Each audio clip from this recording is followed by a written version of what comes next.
Prime gold hub తాకట్టులో ఉన్న బంగారాన్ని విడిపించి తిరిగి కొనుక్కోబడును. For more details 7997990027.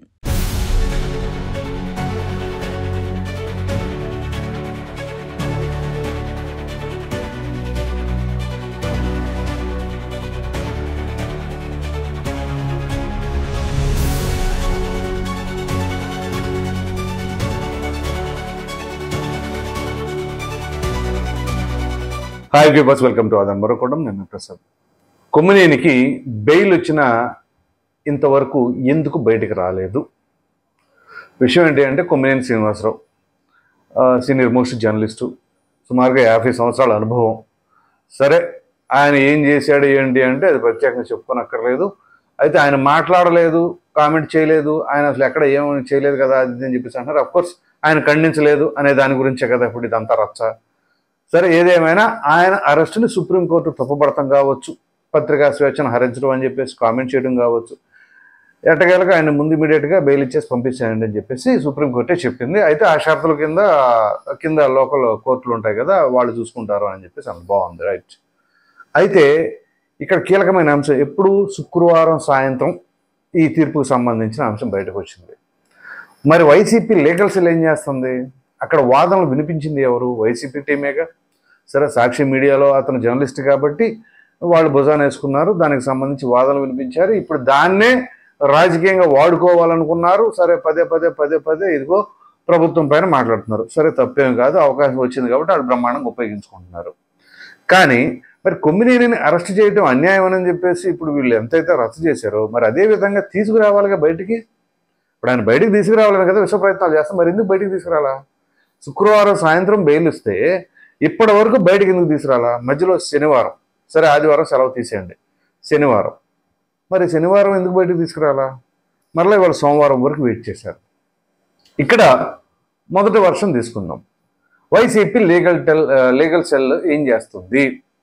Legal cell team ఉంటుంది కదా, ఆ టీం వాళ్ళు ఈ ఫార్మాలిటీస్ ఉంటాయి, ఈ కోర్టు ఆర్డర్స్ తీసుకొని ఈ విధంగా జైలుకి వెళ్ళి తీసుకోవడం, మరి అవి తీసుకోవడం డిలే చేశారా, చేస్తే ఎందుకు చేశారు అనేది కూడా ఆలోచించాలి.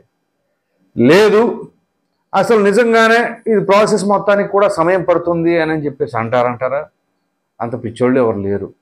సో ఈ నేపథ్యంలోనే ఇప్పుడు ఆయన అరెస్ట్ అయిన దాన్ని బయటికి తీసుకురాకుండా ఈ 2 రోజులు కూడా జైల్లో ఉంచితే మరలా ఇదిగో చూసారా, ప్రభుత్వం సుప్రీంకోర్టు చెప్పినా కానీ వినట్లేదు, ఈ విధంగా ఇంకా అతను బందీగానే ఉంచింది, ఇప్పుడు మేము ఇంత పోరాడితే ఇప్పుడు బయటికి రావడం జరిగింది అని చెప్పేసి ఏమైనా రాజకీయపరమైన ఆలోచనతో ఉన్నారా?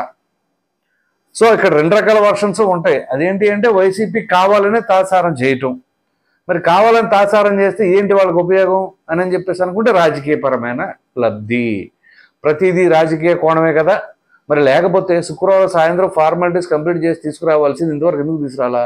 పైగా మాజీ అడిషనల్ అడ్వకేట్ జనరల్ ఉన్నాడు కదా, పొన్నవోలు సుధాకర్ రెడ్డి, ఆయన ఈ కేసుకు సంబంధించింది ఇక్కడ సుప్రీంకోర్టుకు వెళ్ళిన దాంట్లో ఆయన వాదించాల. కానీ సుప్రీంకోర్టు ఎప్పుడైతే ఈ రకమైన తీర్పును వెలువడించిందో ఇమ్మీడియట్గా ప్రెస్ మీట్లు పెట్టి మాట్లాడారు. సరే, ఆయన రాజకీయంగా మైలేజీల కోసం చూసుకుంటాడు కదా, ఆయన ఒక రాజకీయ నాయకుడు, పేరుకే లాయర్ కానీ రాజకీయ నాయకుడు ఆయన మాట్లాడుతూ ఉంటాడు. సో ఎనీహౌ అక్కడ దాన్ని రాజకీయపరమైన కామెంట్స్ చేసుకోవడం, సరే ఏదో జరిగింది, అది అయిపోయింది. మరి అట్లాంటప్పుడు ఇక్కడ ఆ ఫార్మాలిటీస్ అన్ని కంప్లీట్ చేసేసి విడుదల చేసి తీసుకురావాలి కదా. ఆ కన్సర్న్ ఉంటే మరి అక్కడ అది ఎందుకు ఉండట్లా అంటే ఇదిగో మరలా ఇక్కడ రాజకీయపరమైన కోణం. అఫ్కోర్స్ ఇప్పుడు మరో బాధితుడు ఉన్నాడు కదా, బాధితుడు అంటారా నిందితుడు అంటారా ఎవరు అంటారు? కృష్ణరాజు. సో అంటే వైసీపీ సంగతి గురించి వాళ్ళ తరపు నుంచి మాట్లాడితే వాళ్ళు బాధితులే, వైసీపీ బాధితులుగానే పేర్కొనాలి. సో ఈ కృష్ణరాజు ఏం చేశాడు? ఆయన చేసిన కామెంట్స్ కానీ నేను మీకు గమనించినట్లయితే 2 days బ్యాక్ ఒక వీడియో చేశాను.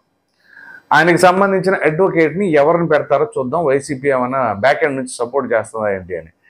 సో మొత్తానికి కొంత అయితే వాళ్ళు జాగ్రత్త పడ్డారు ఇక్కడ ఆ విషయంలో. కృష్ణరాజుని నీ సావు నువ్వే సావు అన్నారో, లేకపోతే నీ ఖర్చులు నువ్వు పెట్టుకో తర్వాత నేను చూసుకుంటావు అన్నారో, కానీ మొత్తానికి ఆయనే ఓన్గా అడ్వకేట్ని పెట్టుకోవాల్సిన పరిస్థితి. సో పెట్టుకొని సరే ఏదో జరుగుతుంది ఇప్పుడు అంటే మాకు కృష్ణరాజుకి ఎటువంటి సంబంధం లేదు అనేది అక్కడ క్లియర్ కట్గా వీళ్ళు తెలియజేశారు. మరి కొమ్మినేని విషయంలో ఏంటి? ఇప్పుడు కొమ్మినేని విషయాన్ని ఇంకో 2-3 రోజులు అడిషనల్గా అట్లా ఉంచేసి ఆ తర్వాత ఇదిగో రాజకీయ పరంగా వాడేసుకోవాలంటే జనాల్లో కొంచెం మైలేజ్ రావాలి కదా.